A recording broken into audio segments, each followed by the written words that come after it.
Hello, students. This is the video lecture that I'm doing about current state of television and a couple of things that are going on in the television industry right now. And for the sake of transparency and sake of honesty, just to let you know, I am recording this on Thursday, September 7th, 2023. Thursday, September 7th, 2023. So this information is current as of today. Might be a little dated by the time you actually watch this. But as with other videos like this that I've done, it is certainly more current than the last lecture that you watched.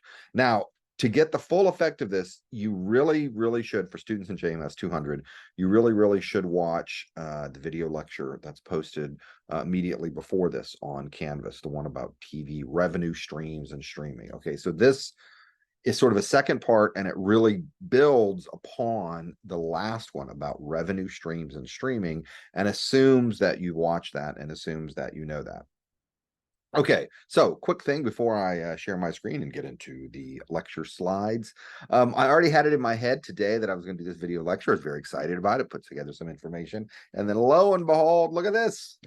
Look at this. I wake up this morning and right here in Los Angeles Times, I'm an old guy, got to read the paper in print. Front page article, proxy battle for the future of TV. I'm going to get to that. I'm going to talk to that. But there's a big dispute going on right now. That's really what I'm going to talk about. That's the main thing I'm going to talk about and explain what this article means about proxy battle for the future of TV. Here we go. Okay, before I start talking about current stuff, just going to do a little historical detour here. I love the old stuff, like Elvis. There was an experiment in the late 1970s, 1978, something called Cube, begins with a Q, Q-U-B-E. It was an experiment with interactive television. It started in 1978. Wasn't available nationwide. It was just kind of a test market in Columbus, Ohio. The idea was that there was a remote control that was actually connected to your TV. So remote is kind of a funny term. It's connected by a wire, but it had 5 buttons along the right side of the remote. If you see the image here on the screen, you can see buttons 1, 2, 3, 4, 5. And there were 30 different channels. 30, that was a very large number of channels in 1978 when people were watching just a handful, really just like 3 or 4 over-the-air broadcast networks. You could actually influence some of the programming, not all of the programming, but some of the programming was created to be interactive.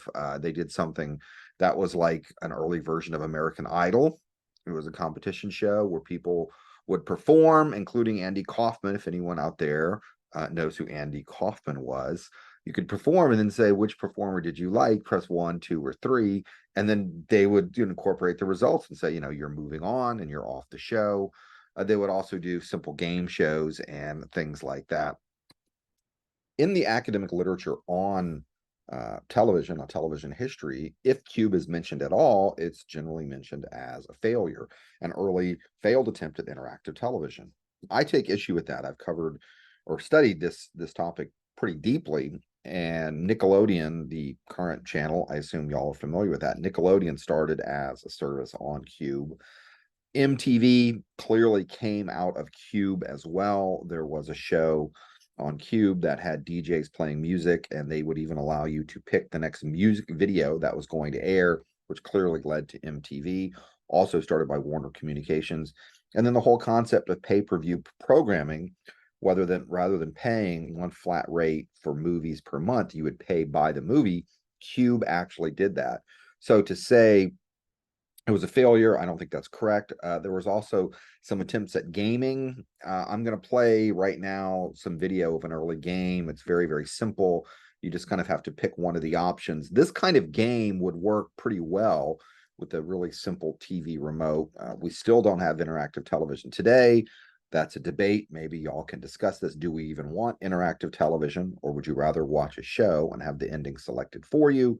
Or do you want interactive television? But I bring up the issue, A, because I think it's incredibly fascinating, but also to let you know that people have been trying to figure out new ways to deliver television to people and new ways to sell television for decades. So that the current debate we're having right now is maybe seems current, but it's just an old debate that we just keep having with new specifics.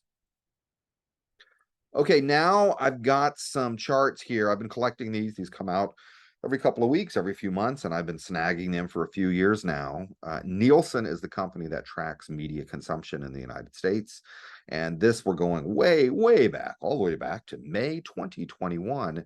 When you're looking at video consumption in the United States, going back a few years, 26% of it came from streaming, 25% came from broadcast, and 39% came from cable. And after you watch the last video lecture, you should know the difference between streaming, broadcast, and cable. Okay, going forward now, we're up to January 2023. Streaming has increased to 38%. And this is from July, just, 2-3 months ago. Streaming is 38.7%. But the important takeaway here, and this is what really caught everyone's attention, including my attention, is that when you add up broadcasting and cable, it's less than 50. So broadcasting used to be the only game in town. Then you had cable, then you had streaming. Streaming is clearly the future of the industry. I think everyone agrees on that. We are just trying to figure out how to monetize that.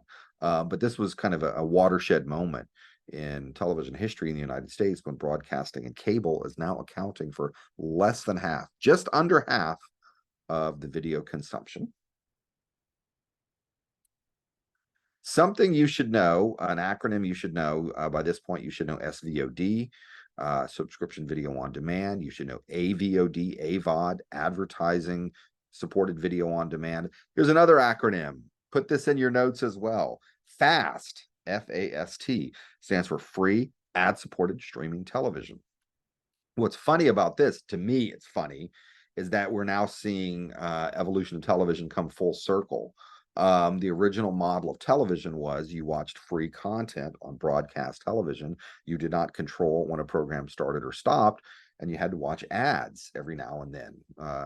A system developed where it was 15 minutes of ads per 45 minutes of content. Well, FAST is just another way of doing that, but it's streaming the content, not broadcasting it to you. For most of these channels, if not all of these channels, you do not have control over when a program starts. It's a very narrowly focused channel. Maybe it's all Love Boat. That was an old TV show from the 70s, maybe into the 80s, but old TV show. It's just Love Boat. It's just Love Boat. Or maybe there's a channel that's just Golden Girls. Or maybe there's a channel that's just That 70s Show, including an actor who was just sentenced to prison. Okay, that's not on the quiz. It's just that. It's very niche, very narrowly defined. And if you find the channel you want, you just watch the channel, and the show starts at 8, and then another episode at 8:30, and another episode at 9, just the way TV used to be. But you have to watch the ads, and you can't fast forward through the ads. Fast channels are a big growth area within streaming. We know that streaming is growing. Within streaming, fast channels are growing faster than other SVOD channels, as it were. So anyway, you should know this acronym, but I just think it's funny that the original model of television is coming back again as the new model of television. And here's a study. Again, I grabbed this from Nielsen. This is a study that just came out where they're talking about streaming audiences. We know streaming audiences are growing. And one of the things that researchers have noticed is that people who watch streaming are tending to watch older shows. Okay. It's not necessarily just the newest thing. It's a lot of older shows. Here, I know that's a lot of text on the screen right there. But look at the last lines. For example, 60% of time spent streaming. So 60% of the time spent on streaming video was dedicated to programming that first aired on linear channels. So they're saying stuff like That 70s Show or Love Boat or Law and Order or something that first aired on a linear broadcast television channel, when it goes to streaming, that's the stuff people are watching. They're not watching new exclusive specially created content necessarily. They're watching older stuff. And then here, I love this graphic. I love the look on this woman's face. She's so excited by that popcorn, so excited by that popcorn. And, this little statistic says for 2022, when you're looking at younger women, 73% of the time that they're using to watch streaming is classic TV shows. And here we have an example. It's current, again, current as of when I'm doing this. The show Suits, which originally aired on USA. I thought it was an NBC show, but it aired on USA.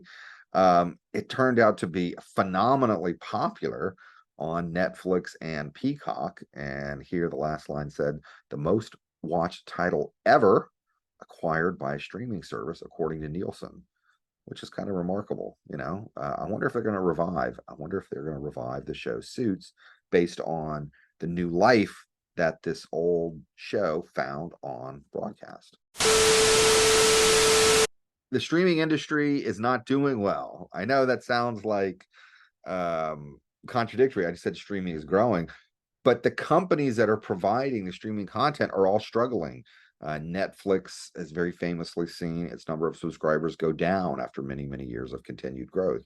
And I think there's a lot of competition. I mean, it used to just be Netflix and then Hulu and then Amazon Prime. Now there's so many other people offering streaming content. Costs are also increasing. Even before the strike, as of this recording, there's a strike in Hollywood of the actors and the writers. When that's resolved, the costs are definitely going to go up. So costs are going up. There's more competition. There's also just more ways for people to consume media. They can do it on their phone. They can do it on their gaming device. So for these reasons, I think we're seeing a lot of instability in the streaming industry, and we might see some consolidation. That's what everyone's predicting, that we won't have quite so many players, that maybe Netflix or Disney or Apple will gobble up everyone and will get bigger and bigger. Okay, now I'm going to talk about the term blackout. When people talk about wire channels being blacked out, sometimes, maybe you turn on your TV and the thing you want to watch is suddenly not there. This happened to me. I used to pay very recently for DirecTV, and I would get sort of all my channels through DirecTV, and then lo and behold, I turn it on and it's blacked out and I can't watch the channels that I wanted to. Why do these blackouts happen? Okay, let's go back. This is a repeat of some of the stuff I talked about in the last lecture. Okay, the cable company, sometimes called an MSO, sells video content to subscribers.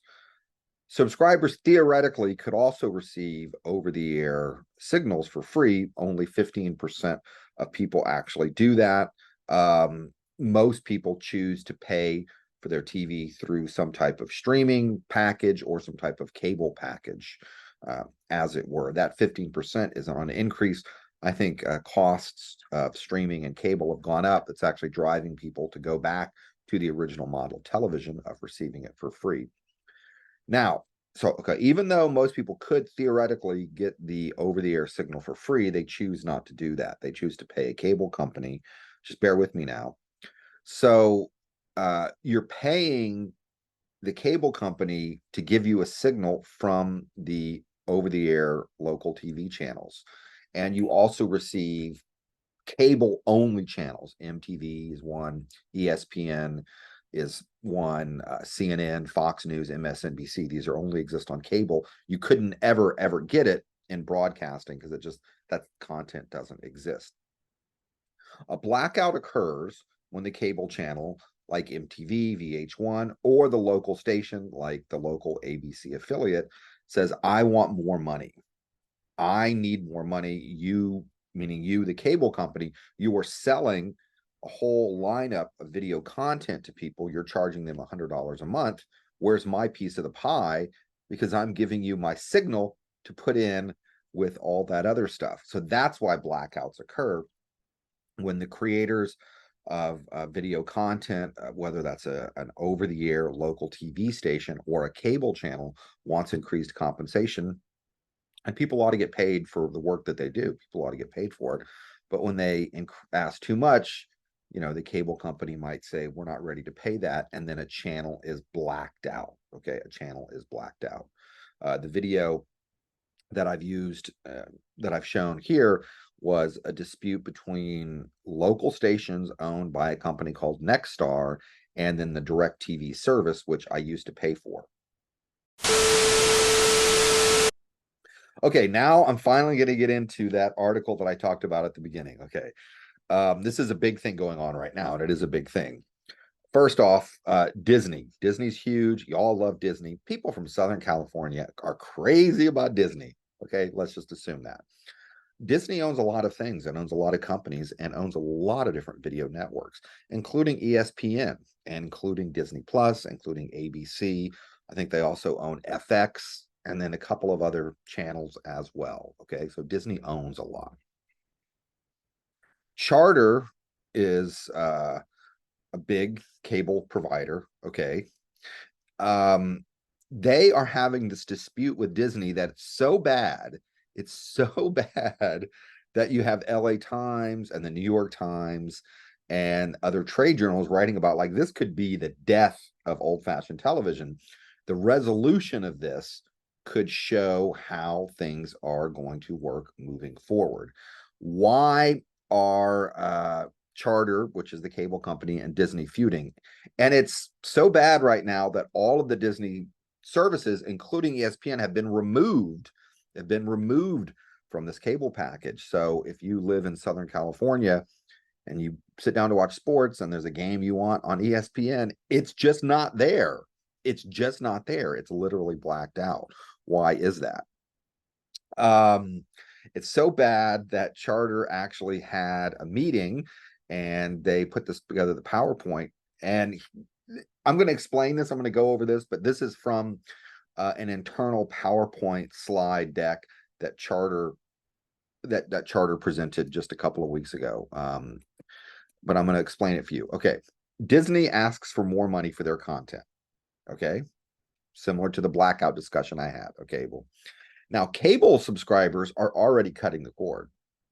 Charter has lost something like 25% of its subscribers already in the past few years, okay? Because there's more and more streaming options, and then the costs of cable are going up. They're going up. So even though the costs are going up, even though people are cutting the cord, Disney are saying, hey, we have valuable content.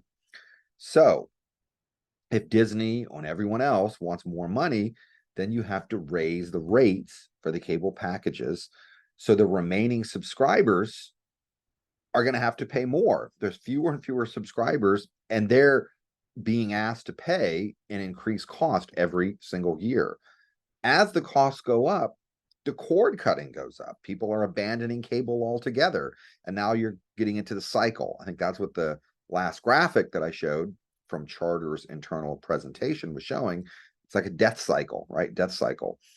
The issue today, the issue du jour is Disney has said it might offer some of its content directly to consumers outside of cable, that they may offer ESPN or ESPN Plus or some souped up version of ESPN Plus, the same signal that you get on cable, that they're going to put it on streaming. So Charter is faced with this existential dilemma. Like, why should we pay all this money to Disney to carry ESPN when Disney might start selling people ESPN by itself directly for $10 a month? Disney is creating direct competition for our service, which Charter Communication controls.